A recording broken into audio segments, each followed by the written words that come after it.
সুপ্রিয় দর্শক, আসসালামু আলাইকুম। নির্বাচনের বেশ আগেই বিএনপি বিভিন্ন আসনে তাদের দলীয় প্রার্থীদেরকে মনোনয়ন দিয়ে দিয়েছিল। এমনকি তাদের যে আসন ভাগাভাগি জোটের কিংবা শরিকদের সঙ্গে, সেই আসন ভাগাভাগিও তারা অনেক আগেই সেরে ফেলেছিল। অল্প কিছু আসন ছাড় দিয়েছে, সেটা অনেক আগেই সেরে ফেলেছিল।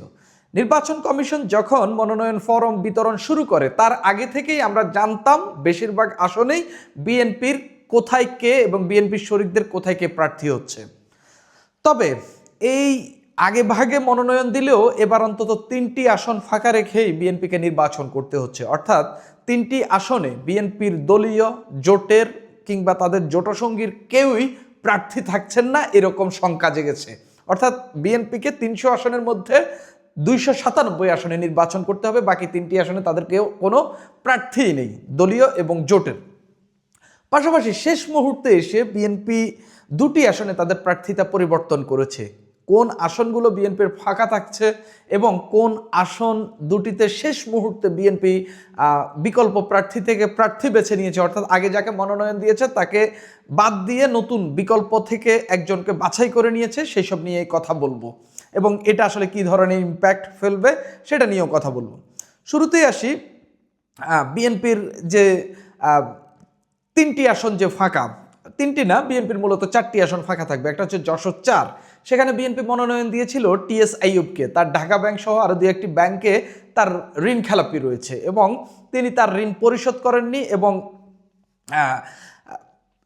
তার মনোনয়ন বৈধ হয়নি এবং তার মনোনয়ন বাতিল করে দেওয়া হয়েছে। অর্থাৎ ওইখানে বিএনপির দলীয় কোনো প্রার্থী নেই। পরবর্তীতে সেখানে একজনকে বিএনপির একজন নেতা মনোনয়ন কিনেছিলেন, পরবর্তীতে মতিয়ার রহমান ফরাজি, তাকে বিএনপি সমর্থন দিয়েছে। এখন তিনি কি বিএনপির দলীয় প্রতীকে নির্বাচন করবেন নাকি হচ্ছে স্বতন্ত্র প্রার্থীর প্রতীকে নির্বাচন করবেন, এটা এখনো আমি কনফার্ম না। তবে তাকে বিএনপি সমর্থন দিয়েছে। শেষমেশ বিএনপির প্রার্থী হিসেবেই তাকে সেখানে মানুষ দেখবে। ওই আসনটি মোটামুটি বিএনপি সেফ বলা যায়। কিন্তু কুমিল্লা 4, মঞ্জুরুল আহসান মুন্সি ঋণ খেলাপির অভিযোগে তার মনোনয়ন বাতিল হয়েছে। এমনকি তিনি যদি আসলে টিকে আর না আসতে পারেন, ওই আসনে বিএনপির শরিক, বিএনপির যুগপথ কিংবা বিএনপির সমমনা দলের কারোই কোনো প্রার্থী নেই। ওই আসনটি ফাঁকা রেখেই বিএনপিকে নির্বাচন করতে হবে এবং ওই আসনে জামাত জোটের যে প্রার্থী হাসনাত আবদুল্লাহ, এনসিপির দক্ষিণাঞ্চলের মুখ্য সংগঠক হাসনাত আবদুল্লাহ, অনেকেই বলছেন মঞ্জুরুল আহসান মুন্সি যদি ফিরতে না পারেন হাসনাত আবদুল্লাহ এমপি কনফার্ম। অনেকে ফেসবুকে লিখছেন এনসিপি 1 বিএনপি 0, অলরেডি নির্বাচনের আগে এনসিপি একটা আসনে জিতে গেছে। এটা গেল একটা। কুমিল্লার আরও একটি আসন, কুমিল্লা 10, দ্বৈত নাগরিকত্বের কারণে তুরস্কের নাগরিক গফুর ভুঁইয়ার মনোনয়ন বাতিল হয়েছে। বিএনপির প্রার্থী, তার মনোনয়ন বাতিল হওয়ার আগে সেখানে বিএনপির আরও একজন নেতা মনোনয়ন নিয়েছিলেন, মোবাশ্বের আলম ভুঁইয়া। কিন্তু পরবর্তীতে যখন তার মনোনয়ন নিয়ে ঝামেলা হয়, তিনি আর ওই প্রক্রিয়াটা আর আগাননি। অর্থাৎ তিনিও প্রার্থী হিসাবে, স্বতন্ত্র কিংবা বিদ্রোহী প্রার্থী হিসাবে তিনি আর থাকছেন না। অর্থাৎ এই গফুর ভুঁইয়া যদি ফিরতে না পারেন, তিনি আপিল করেছেন কিনা এই বিষয়ে আমি এখনো কনফার্ম করতে পারিনি। যদি গফুর ভুঁইয়া যদি শেষ পর্যন্ত না ফিরেন, সেই আসনে বিএনপির আর জোটের বিএনপির দলীয় কোনো নেতা কেউই মনোনয়ন ফরম কিনেননি। অর্থাৎ সেই আসনে বিএনপিকে ফাঁকা রেখেই নির্বাচনে করতে হবে। সেই আসনে জামাতের নির্বাচন করছেন ইয়াসিন আরাফাত। অনেকেই বলছেন বিএনপি না থাকলে জামাত জোট এখানে অনায়াসে জয়লাভ করবে এবং এটাও অনেকে লিখছেন 1-0 জামাত এগিয়ে গেল। আরও একটা আসন, চট্টগ্রাম 2 আসন, ফটিকছড়িতে বিএনপির যিনি প্রার্থী সারোয়ার আলমগীর, সেই সারোয়ার আলমগীরকে মনোনয়ন দিয়েছিল বিএনপি। মনোনয়ন দেওয়ার পর তার ঋণ খেলাপির অভিযোগে, তার বিরুদ্ধে প্রায় 1000 কোটি টাকার ঋণ খেলাপির অভিযোগ নাকি রয়েছে এবং তার কারণে তার মনোনয়ন বাতিল করা হয়েছে। কিন্তু চট্টগ্রাম 4 আসনে আরেক প্রার্থী আসলাম চৌধুরীর মনোনয়ন বৈধ হয়েছে, কিন্তু সারোয়ার আলমগীরের মনোনয়ন বাতিল করা হয়েছে। তো এগুলো একটু কন্ট্রাডিক্টরি মনে হচ্ছে আর কি, যে একজনের বৈধ হচ্ছে একজনের বাতিল হচ্ছে। নির্বাচন কমিশন কোন আইনের বলে, কিসের ভিত্তিতে এগুলো করছে সেটা নির্বাচন কমিশনে ভালো বলতে পারবে। তবে সারোয়ার আলমগীরের মনোনয়ন বাতিল হয়েছে। দুঃখের বিষয় হলো বিএনপির জন্য, ওই আসনে সারোয়ার আলমগীর ছাড়া আর কেউ মনোনয়নপত্র কিনলেও তার পরবর্তী যে ধাপগুলো সেগুলো এগিয়ে নেননি। অর্থাৎ ওই আসনেও বিএনপির আর কোনো প্রার্থী নেই, বিএনপির জোটের কোনো প্রার্থী নেই। অর্থাৎ সেই আসনেও জামাতের যিনি প্রার্থী নুরুল আমিন, যার অভিযোগের ফলে বা যার আপিলের ফলে সারোয়ার আলমগীরের মনোনয়ন বাতিল হয়েছে সেই নুরুল আমিন জয়লাভ করছেন। অনেকেই বলছেন জামাত 2 বিএনপি 0, অর্থাৎ নির্বাচনের আগেই এনসিপি 1 আসনে জামাত 2 আসনে জিতে গেল, এরকমটা অনেকেই বলা বলি করছেন। এই যে ঋণ খেলাপি দ্বৈত নাগরিকদেরকে মনোনয়ন দিলে দলীয়ভাবেও আগে থেকে এগুলা নিয়ে একটু জানাশোনা বা বোঝাপড়া থাকা দরকার, নাইলে এরকম লোকদেরকে মনোনয়ন দিলে বা মনোনয়ন দিলেও আগে বার্তা দেওয়া যে আপনার ঋণের টাকা আপনি পরিশোধ করে দেন, অন্তত দল থেকেও একটা ভালো বার্তা বা দলের ইমেজটাও এক্ষেত্রে কিছুটা বিল্ড আপ হইতো। কিন্তু যখন দেখা যাচ্ছে যে আপনার দলের এত এত প্রার্থীরা ঋণ খেলাপি, ব্যাংক থেকে ঋণ নিয়ে সেই ঋণ পরিশোধ করেনি, রাষ্ট্রের টাকা নিজেদের প্রতিষ্ঠানের নামে ঋণ নিয়ে তারা পকেটে ভরে রেখেছে কিন্তু সেটা পরিশোধ করছে না, মানুষ আসলে এই যে বিএনপি নেতাদেরকে বা বিএনপির উপর এই যে এই ঘটনাগুলো এই নিউজগুলো প্রকাশ পাচ্ছে, মানুষ আসলে এটা খুব ভালোভাবে নিচ্ছে না। এটা বিএনপির ভোটের মাঠে অল্প পরিমাণে হইলেও এটা ইম্প্যাক্ট ফেলবে। এবার আসি বিএনপি আসলে কিছু প্রার্থী পরিবর্তন করেছে, তারা কারা? বিএনপি 60টি আসনে তারা বিকল্প প্রার্থী রেখেছিল।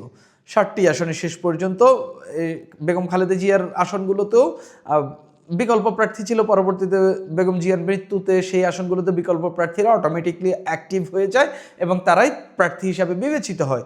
এর বাইরেও আরও 60টি আসনে বিএনপি বিকল্প প্রার্থী রেখেছিল। কোনো কোনো আসনে বিকল্প প্রার্থীদেরকে নিয়ে অনেক উচ্ছ্বাস দেখা গেছে, যেমন ব্রাহ্মণবাড়িয়া 2, কিন্তু এখান থেকে বিএনপি 2 জনকে বাছাই করেছে বিকল্প প্রার্থী হিসাবে, দলীয় প্রার্থী হিসাবে ঘোষণা দিয়েছে।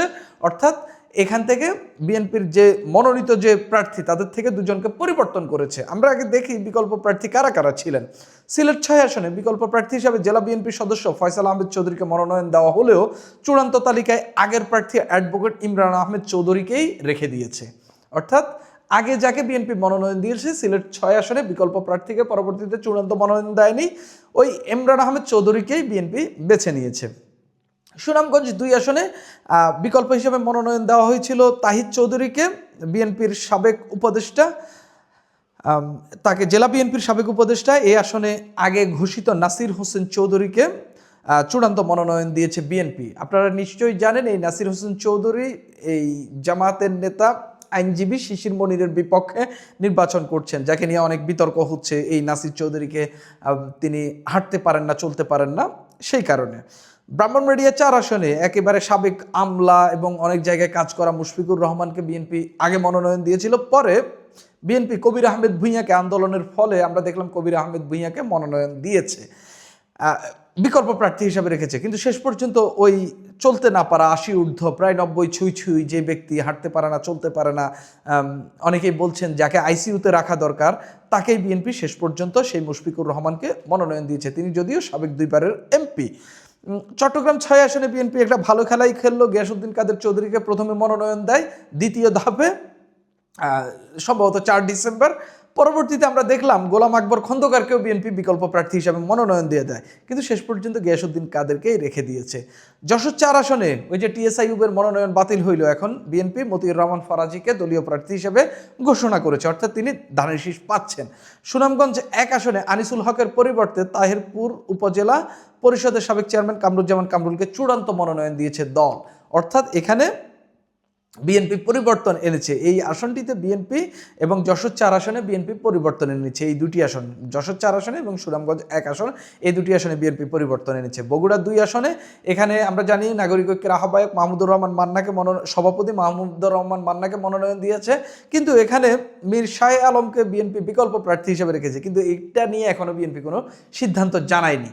এটা আসলে তারা কি করবে না করবে সেটা নিয়ে এখনো তারা বিবেচনা করছে। এখনো আমাদের মনে এখনো কিছু সন্দেহ রয়ে যাচ্ছে, আসলে কি করতে চাচ্ছে। শেষ মুহূর্তে কি মাহমুদুর রহমান মান্নাকে কি সরিয়ে দেবে কিনা, বা তাকে প্রার্থী হিসেবে রাখবে না নাকি এরকম কিছু। এখন প্রশ্ন হলো বিএনপি বিকল্প প্রার্থী কেন রেখেছিল? বিকল্প প্রার্থী 7 জন থেকে মাত্র 2 জনকে এনেছে।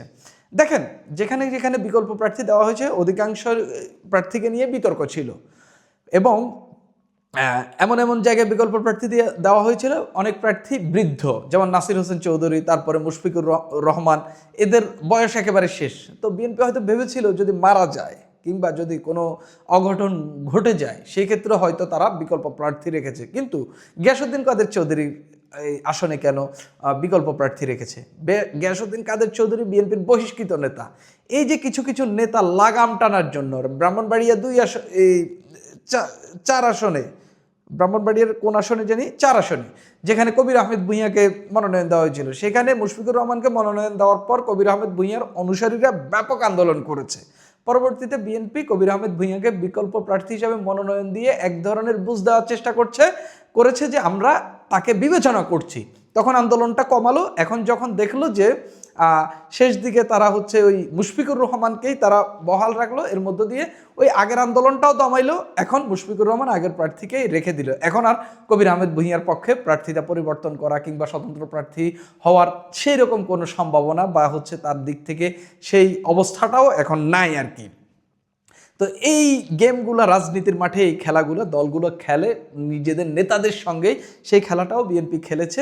এটা দলের জন্য কিছু কিছু ক্ষেত্রে ভালো, কিন্তু ওই যেই নেতাকে দেওয়া হয়নি বা বিকল্প রেখেছে, এক ধরনের আশ্বাস দেওয়া হয়েছে, তার জন্য কিছুটা মনক্ষুণ্ণ হওয়ার মতো বিষয় আর কি। তাছাড়াও বাকিটা ঠিকই আছে। এখন প্রশ্ন হইল, এই যে আমি প্রথমে 3টি আসনে, যেটা কুমিল্লা 10, কুমিল্লা 4, তারপরে চট্টগ্রাম 2, এই 3 আসনে বিএনপির প্রার্থীরা শেষ পর্যন্ত ফিরবেন কিনা, তারা সবাই হাইকোর্টে রিট করেছেন। শেষ পর্যন্ত তারা চেষ্টা চালিয়ে যাবেন। হাইকোর্ট আগামী একদিনের মধ্যেই হচ্ছে হাইকোর্ট নির্দেশ দেবে এবং তারা ফেরার একটা সম্ভাবনা 50-50 চান্স রয়েছে। আদালতের রায় আদালতের উপর নির্ভর করবে, আদালতই সিদ্ধান্ত জানাবে তারা প্রার্থী হতে পারবে কি পারবে না। সুপ্রিয় দর্শক, এখন এই পর্যন্তই।